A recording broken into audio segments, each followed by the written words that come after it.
Hello दोस्तों। आज के इस जमाने में अगर थोड़ी देर भी इलेक्ट्रिसिटी चले जाए तो करोड़ों का नुकसान हो जाता है।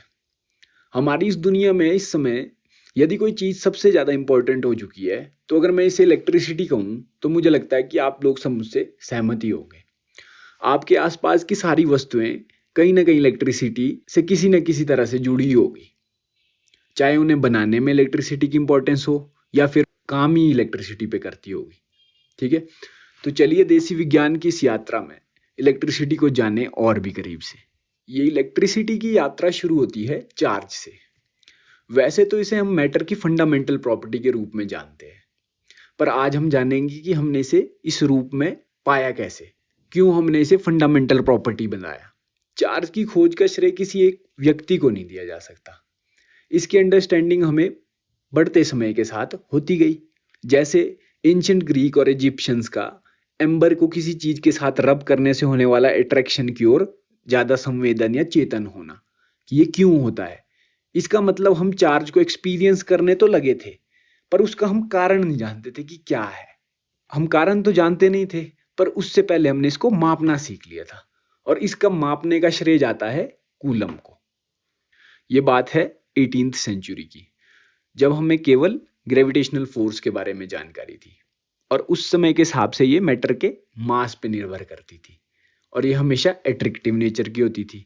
ग्रेविटेशनल फोर्स हमेशा आकर्षण पैदा करती थी। पर जब 18वीं सदी में चार्ल्स ऑगस्टिन द कूलम, जिनको हम कूलम कूलम के नाम से जानते हैं, ने एक एक्सपेरिमेंट किया। उन्होंने सिमिलर चार्ज्ड बॉल को धागे की मदद से लटकाया, और उन्होंने देखा कि उनके बीच एक रिपल्सिव फोर्स पैदा हो रही है।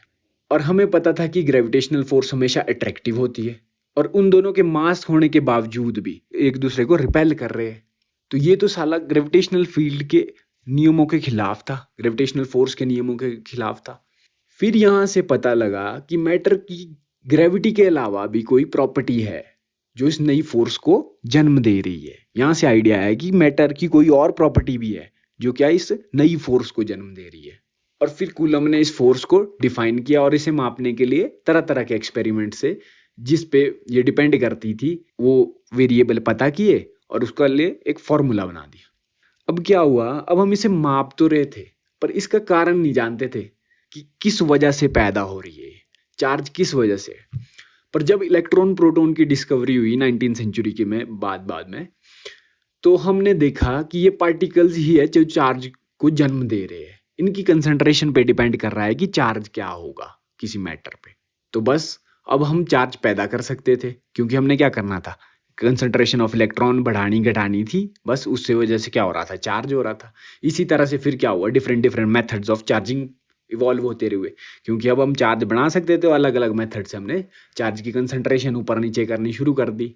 पर हमारी प्रकृति की संरचना कुछ इस प्रकार से है कि जब भी कोई डिफरेंस प्रोड्यूस होता है ना, तो ये इसे काउंटर करती है, तो इससे वो इस डिफरेंस को भरने की कोशिश करती है।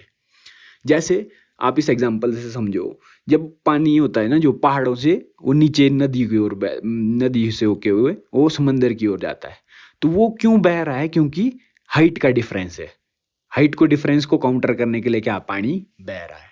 ठीक है, जब एक डिफरेंस होगा तो फिर कुछ ना कुछ उसको काउंटर करने के लिए हमारी प्रकृति करती है। ठीक है, और इसी तरह जब हमने चार्ज का डिफरेंस पैदा किया तो चार्ज भी उसे काउंटर करने के लिए क्या हो गया, बहने लग गया। और इस चार्ज के बहने को या फिर मूवमेंट ऑफ चार्ज को क्या बोलते हैं हम, इलेक्ट्रिसिटी। ठीक है, इसे कैसे किस रूप में जानते हैं हम, इलेक्ट्रिसिटी के रूप में।